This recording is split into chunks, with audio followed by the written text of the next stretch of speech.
Kabam! What's up, Flunkie Force? It's Game Flunkie, and today's Wednesday's Let's Play not being shown on Thursday because I'll be online being a pain in my ass. Excuse me, I had a burp. We're going to try out the Space Engineers beta. Now, here's the thing. As you see, I actually didn't go into my own created generated world, kind of like you typically would see in Minecraft or any other kind of voxel style of game. They have a campaign, and I thought, all right, I'll try the campaign out. But one thing I want to just kind of mention, I'm not going to go through the story because there isn't really much dialogue in the story, nor really much content. But what I am going to do is show you bits and pieces of the story that kind of exemplify what the game is about. Kind of key features, things like that. So it should be a short 10-minute video because there's not really much to the campaign as far as, again, story. It's not much I care to even mention. But if you are curious about the campaign, go ahead and try it. It is still in beta.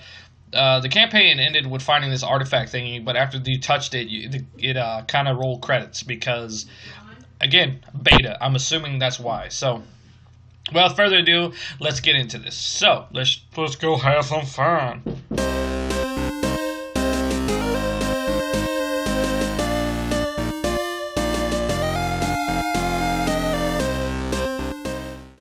So getting right into it, starting off, one thing I do want to say is that if you're playing this game, be mindful of your jetpack, okay? Just throwing it out there.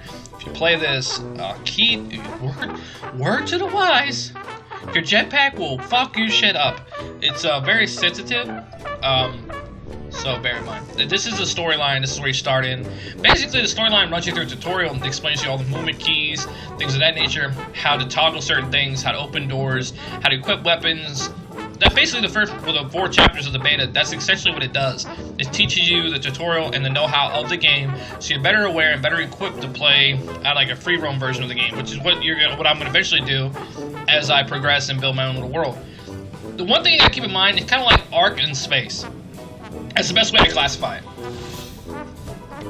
That said, I'm eating nuggets for my lunchtime and I'm starving. I'm so sorry. But essentially, that's what you're doing. Now, right now, we're docking to a space station that's been ransacked and shot up because these miners found this artifact thingy. Again, it sounds like Dead Space, really. But we're going to skip ahead to another part because I think that's a more keystone part of this whole awesome thing. Now, this isn't a really big thing to showcase in a Let's Play for a game that's all about building a voxel world and stuff like that. But the thing that's really neat is how responsive the movement system was, and it wasn't really that clunky. Another cool thing is that you actually have weapons and stuff like that. Well, some here to be wondering, what the hell are we fighting that needs weapons? Kind of like Starship Troopers means Ark Survival. You're essentially fighting pirates, rogue aliens, things like that. What's really cool to keep in mind is kind of like Minecraft, where you can set it to creative mode. Creative mode, where you're not really fighting monsters and things like that.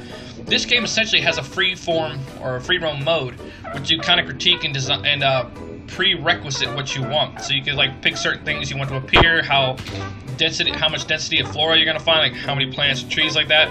So you can create your own world to your standard, if you don't want to do the campaign, stuff like that. Because the campaign's like really short, you know what I'm saying?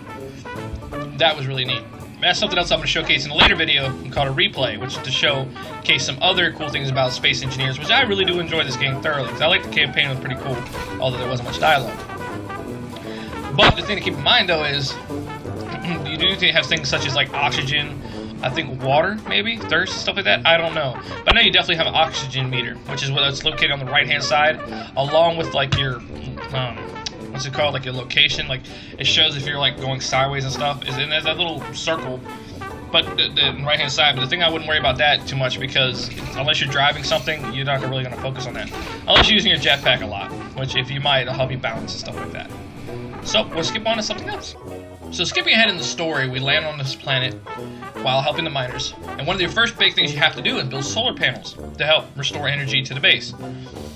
These storage sheds have items and stuff that you can pull out of, to use to help either refuel your oxygen or refuel in your jetpacks, or in this case, materials that you need to build certain other items, which is kind of simple within itself.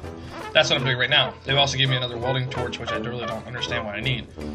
But another thing to bear in mind too is not only can you build items, but you can break them down for parts. So if you find an abandoned ship, a broken down rover, whatever, you can actually break those things down and take the parts or materials within them to help build something you need.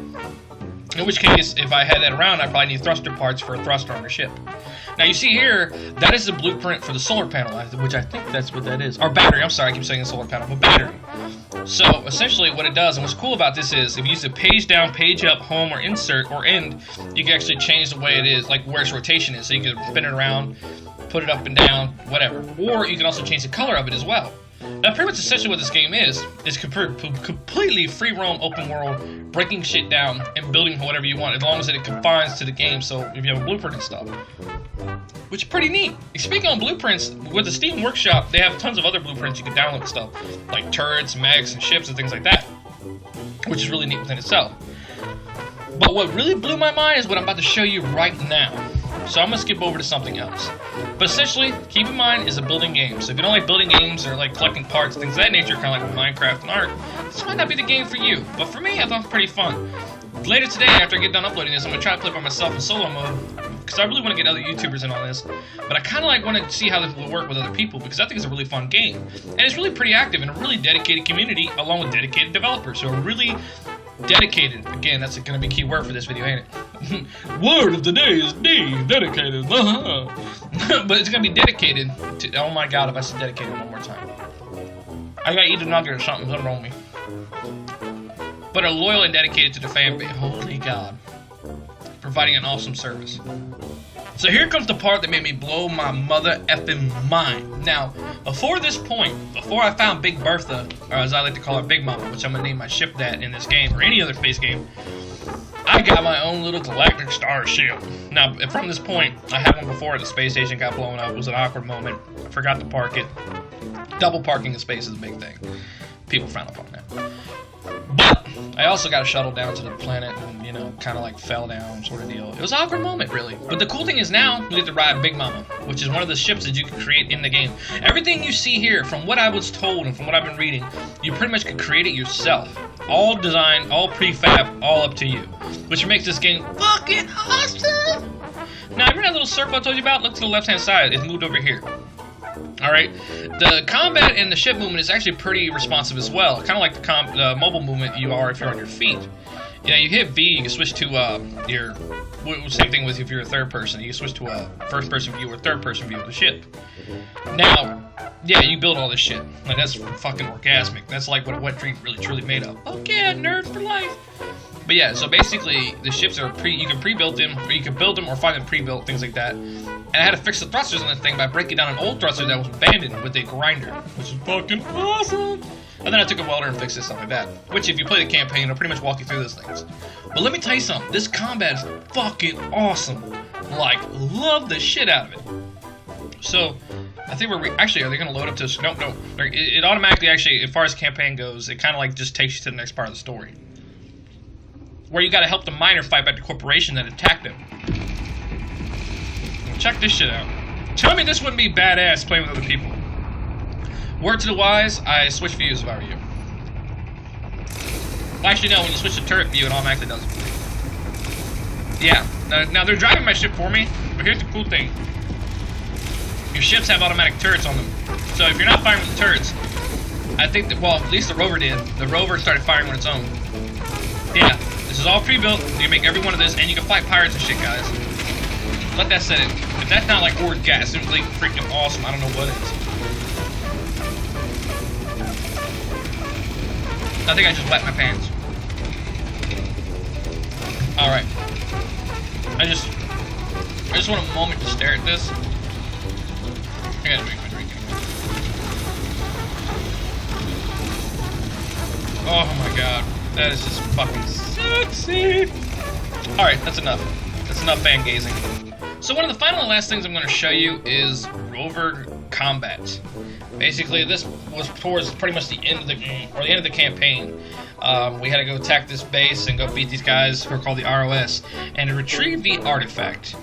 This is pretty much Rover Combat, which it's kind of like space combat, but you're more in control of this state of the game. So, but the thing to mention.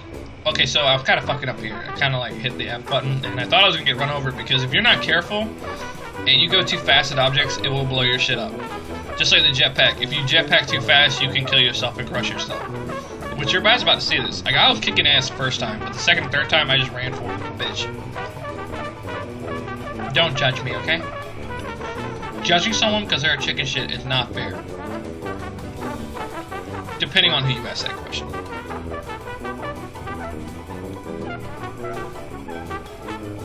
Now at this point, I think they're about to, yep, here they go. They're about to attack me. So how the game registers is like a red marker. And you have to like kind of aim yourself. Which isn't so bad, but they started getting up on me after a while. Alright. Sometime today. I don't know, I think this is, oh, that's my turrets firing. That's the computer taking over, I think. But yeah, that's pretty much it. That's pretty much Space Engineers as of right now, what I've got. But like I said, I think it's a pretty awesome game, and I highly recommend it, and I think you all would thoroughly enjoy this game. If you like space, if you like space genres and voxel worlds and building your own stuff, and creating your own kind of army, in a way, then I thoroughly recommend trying this game out. Just don't be dumb like me, because I think this is the part where I kind of fucked up. Kind of like that little GIF, whatever it's called, the GIF, where it's like, this moment John realized he fucked up. See, I thought if I charged this guy, yeah, see, no. My plan epically failed. But, you know, it was some fun though. I can't complain. But like I said, I hope you guys try it out, give it a shot. It's for $24 on Steam. Got tons of great reviews. People really thoroughly enjoyed it, and it's being really well taken care of by the community and the developers together. So I think you guys will thoroughly enjoy it. Again, thank you for watching. I hope you enjoyed this Let's Play. This is Space Engineers Beta Let's Play by Flunkie. Please share it with your friends and tell them what I'm all about, because I do love and enjoy being an enjoyment to you guys' lives. I appreciate the comments, and always I appreciate the support, and I do love you guys so much. It really gives me, just gives me a hop in my step to get through the day. So thanks again, guys, for being supportive and being there for me. This is the Space Engineers Beta. This is Game Flunkie signing.